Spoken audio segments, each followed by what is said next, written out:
আমার যত বন্ধু বান্ধব আত্মীয় স্বজন আছে সব আমার কাছে ফ্রি সার্ভিস লেভেল আছে। আমি মোবাইল ঠিক করেও একটা টাকাও পাইনি। তো দর্শক, ভিডিওটা কন্টিনিউ করেন, কিভাবে আমি চার্জার পোর্ট লাগাই সেটাই দেখেন। আমার হাতে আছে আইটেল ভিশন ওয়ানের একটা logic board, vision one pro.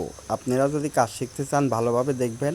আমি হিট দিয়ে সারি চার্জার পোর্টটা তুলে নিলাম, দেখতে থাকুন কত সুন্দরভাবে নতুন একটা চার্জার পোর্ট থুইলাম।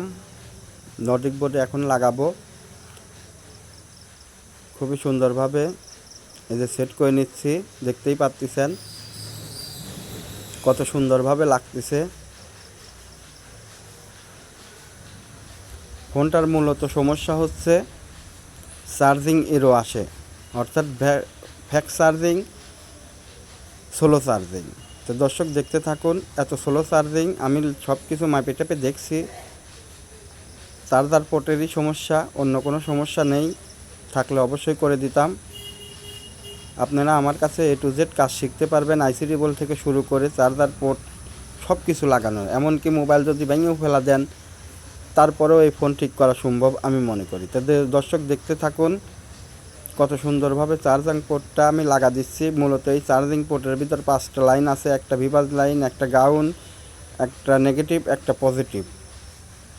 অর্থাৎ একটা নেগেটিভ দিয়ে লাইন বাইপাস হয়, আর একটা গ্রাউন্ড দিয়ে বডির সাথে কানেকশন থাকে, আর একটা ওটিজি কানেকশন, যেটাতে কম্পিউটারের লক আমরা ভাঙার চেষ্টা করি সেইগুলা। তো অবশ্যই দেখতে থাকুন কত সুন্দরভাবে। মূলত এই ফোনটা মাংনা সার্ভিসিং করতেছি, ফ্রি সার্ভিসিং। নিজে ঘরের লোক একটা টাকা তো দিবেই না, আরও জায়গায় জায়গায় যায় দরবার করে বেড়াবি, অমুক কাজ পারে না, তারপরেও মেকানিকের দোকান দিছে।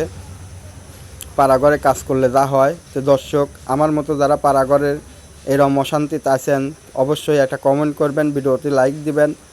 তো জানেনই তো এলাকার লোকজন, পাড়াঘরের লোকজন কাজ করে সেরেও টাকা দেয় না, বলে বাকি পরে দেবো না, কিন্তু আসলে এই বাকি কোনো দিনও শেষ হয় না। কাজটা কমপ্লিট, দেখতেই পাচ্ছেন চার্জ হয়ে গেছে। তো অবশ্যই একটা কমেন্ট করে লাইক করে দিন, ধন্যবাদ।